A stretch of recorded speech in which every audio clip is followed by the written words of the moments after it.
Bueno, dentro de las consideraciones o oportunidades que nosotros visualizamos en el trabajo acá en la segunda región con OCIEL, podemos determinar la ¿Perdón? importancia de establecer rutinas diarias, ¿ya?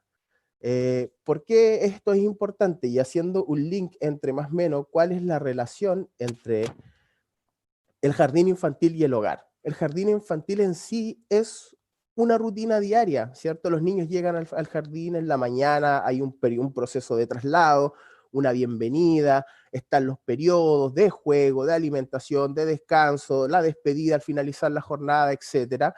Y esto nos permite de que los niños, bueno, que en un periodo de adaptación, que es el primer mes más o menos aproximadamente que van ingresando, que desconocen esta estructura, van aprendiendo a regular, luego van conociendo los periodos, ustedes las educadoras les van consultando, y ahora qué periodo viene, los niños y en coro ya saben qué es lo que les toca. Entonces esa estructura, esa organización del tiempo permite de que la estructura mental también facilite el encasillamiento de ciertos aprendizajes. Por ende, también es más fácil ir avanzando en estos patrones de aprendizaje.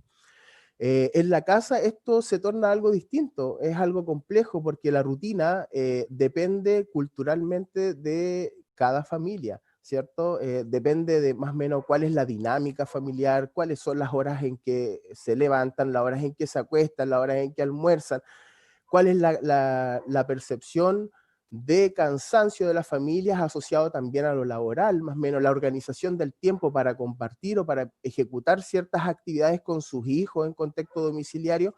Eso también va generando algunas desajustes de esta organización cronológica del día a día para nuestros niños y niñas, y en realidad creemos nosotros, y Conociendo nos ha dado muy buenos resultados, el tema de ir trabajando en estas particularidades, el tema de orientar ciertas rutinas para favorecer estructura cognitiva y regular ciertos procesos que se han ido manifestando.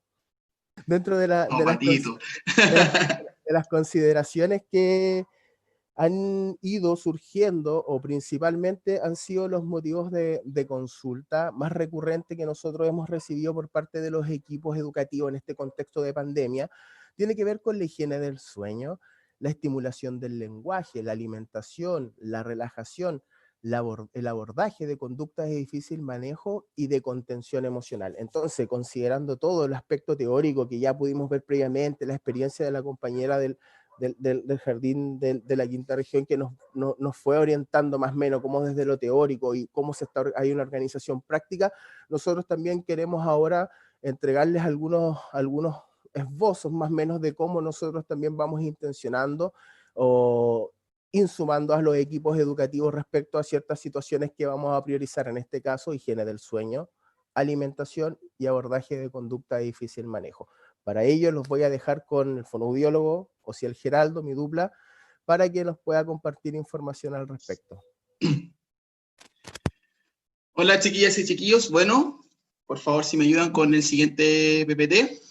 Importante es que dentro de todas las temáticas que se han mencionado desde el inicio y en complemento a lo que les iba comentando Patricio, nos interesa mucho que ustedes se queden con insumos puntuales para poder trabajar y para poder sugerir a las familias poder generar y desarrollar ciertas actividades o ciertas acciones en la casa para que los niños y las niñas no se vean tan afectados por este periodo de pandemia. Quisimos mucho focalizar algunas estrategias pedagógicas para este periodo de emergencia sanitaria, y dentro de los cuales se destaca bastante, y en las preguntas frecuentes es higiene del sueño.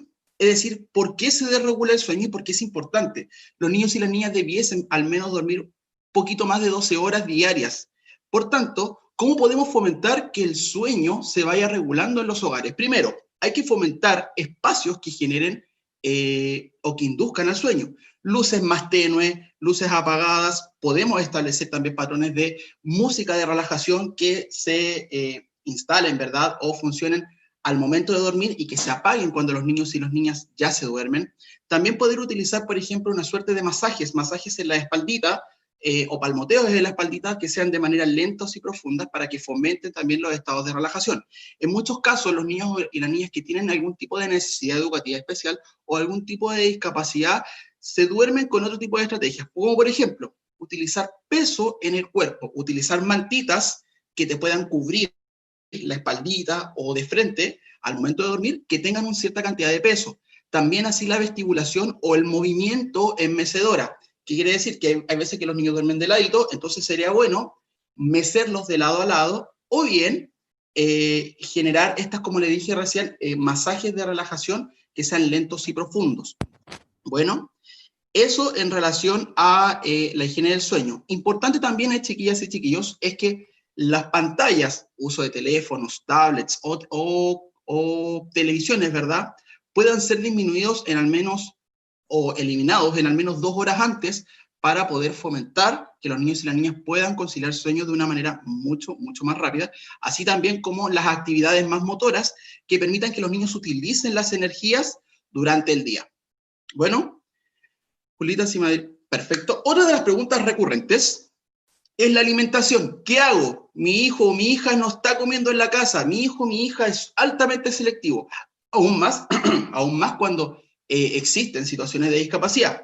Probemos, entonces, puede establecer 2 platos. Un plato en el que esté uno la proteína y en el otro el carbohidrato o los vegetales. Entonces, fomentas que el niño y la niña pueda comer, y potencias a que el niño y la niña pueda comer primero la proteína y después el carbohidrato, y no mezclados. En muchas oportunidades los niños y las niñas les cuesta comer un poco mezclado, ya sea en texturas, en colores, en olores y demás. Entonces, fomentar que estos 2 platitos estén por separado los va a ayudar un montón. Además, la cuchara o el utensilio que utilicen para comer, estar engrosado o tener algún tipo de agarre más ancho, le puede permitir a ellos y a ellas, ¿verdad?, fomentar estimulativamente el agarre para que ellos puedan comer de una mejor manera. ¿Ya? Eso por una parte. Segundo, es importante que durante este periodo de pandemia los niños y las niñas no vean el proceso o el momento de alimentación como una barrera, ¿ya? No vean que los estamos obligando a comer. Entonces tenemos que hacer que este momento sea más amable y más afable. ¿Qué podemos hacer? Cambiar, por ejemplo, espacios de alimentación, jugar, no sé, dependiendo del espacio físico con el que cuentes, jugar en un balcón, jugar en un patio, jugar en un antejardín, tal vez cambiar eventualmente el espacio donde se alimentan los niños y las niñas para que para ellos efectivamente sea mucho más entretenido y puedan fomentar y se puedan estimular para comer. Recuerden que es importante que la ingesta tampoco dure más de 25 minutos o máximo de 30 minutos. ¿Por qué? Porque si no los niños y las niñas pueden visualizar esto como un momento más bien tortuoso, y la alimentación tiene que verse como un momento de alimentación amable y afable para que puedan efectivamente poder sentirse más amistoso con ella y poder comer. Bueno, y en relación a la alimentación sería eso, Julita. Y finalmente, en relación a las conductas de difícil abordaje, para el adulto, aquí hay un mar de oportunidades, chiquillas y chiquillos, pero ¿qué es importante? Que puedan, ¿verdad?, estar conversando con la familia constantemente y decirle, mira, ¿sabes qué? La familia recurrentemente pregunta, mi hijo hace estas pataletas, mal llamadas pataletas, ¿verdad? Mi hijo no me hace caso. ¿Cómo sería bueno, ¿verdad?, trabajar esto? Primero, cuando los niños y las niñas que presentan algún tipo de discapacidad, e inclusive las que no, están con algún momento, un periodo de una rabieta o alguna dificultad particular, lo importante es que el adulto se pueda agachar, se encuentre a la altura de la cara del niño, ¿verdad? Y en el caso en algunas oportunidades, en los casos de discapacidad, cuando están con algún tipo de pataleta o alguna ofuscación que conlleva un acto físico, será bueno que generen un apapacho un poquito fuerte. Es decir, un abrazo a ambos brazos, presiono contra mí, suelto. Presiono contra mí, suelto. De esta manera, sensorialmente los niños y las niñas se van regulando, ¿ya? Y esta técnica funciona bastante bien. Otra técnica es que puedas tomar a tu hijo o tu hija, o un niño o una niña, por la espalda, por atrás, y puedas generar movimientos mecedores de lado a lado, generando vestibulación, que se le muevan los piecitos, estando colgando un poquito, de lado a lado, como una muñeca de trapo. También genera, a través de la vestibulación, que es estimulación sensorial o trabajo sensorial, esta regulación del comportamiento.